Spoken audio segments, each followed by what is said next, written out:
Hello, students. So we begin with week 5, um, and we begin with a little bit of a reset. Last week was mainly reading and writing. We did not do a whole lot of activities except for the Q&A board. Good. A lot of questions were answered, I think. But my apologies, I really couldn't get into the Q&A board on Saturday. All the questions that came up Monday through Friday, I was able to answer, but I couldn't get into it on Saturday because as the week progresses, actually as the week kind of quiets down and comes to an end, I do have still have a lot of work when it comes to classes because I need to start planning for redesign future modules. I need to grade. I need to watch the progress. I need to look at the analytics. So there's a lot going on. So I wasn't really able to answer questions on Saturday. But I'm hoping, despite that you were able to make use of whatever answers you got, and you were able to get some answers from your classmates.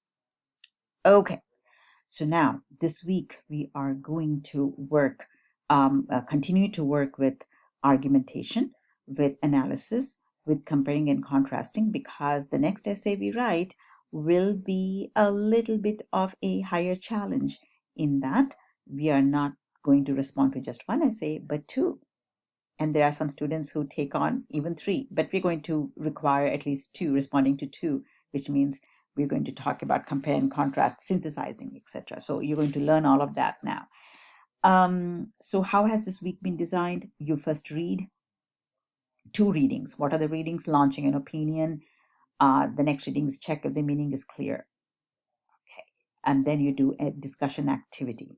Now, please, please, please follow the module order that's given in the module, but try not to just click on your to-do list and just do that, like whatever Canvas shows you to the right of your screen, because you'll really miss the experience of reading something, learning something, making notes about it, and then immediately going into a discussion about it. So if you can, there are 6 activities this week.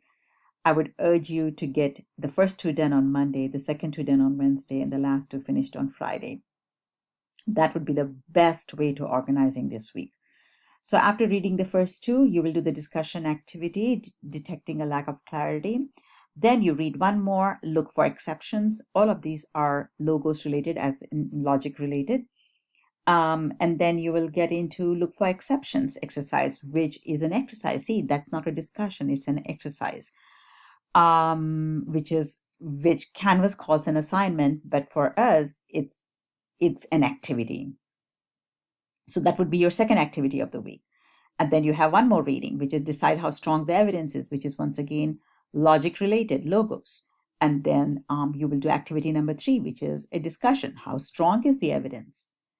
Then you'll read one more reading. The reading is check the arguments assumptions. Once again, logic related. And then you'll do another activity. This is an activity, as in like Canvas thinks it's an assignment, but for us it's an activity. Activity number 4, which is checking an argument's assumptions.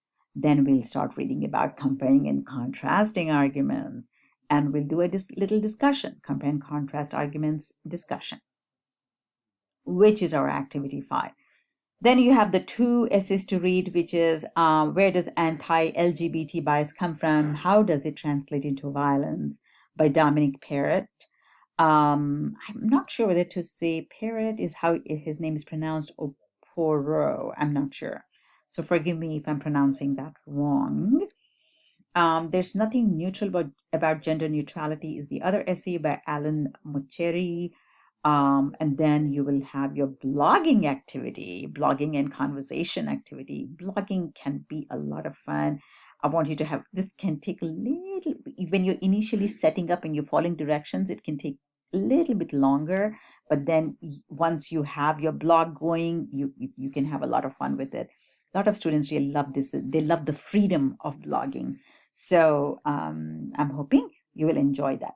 That will be the end of week 5. So we have a busy week, folks. We have 6 activities to do, much learning to happen. I hope you enjoy it and stay active. even though this is an asynchronous online class. Take care. Bye-bye.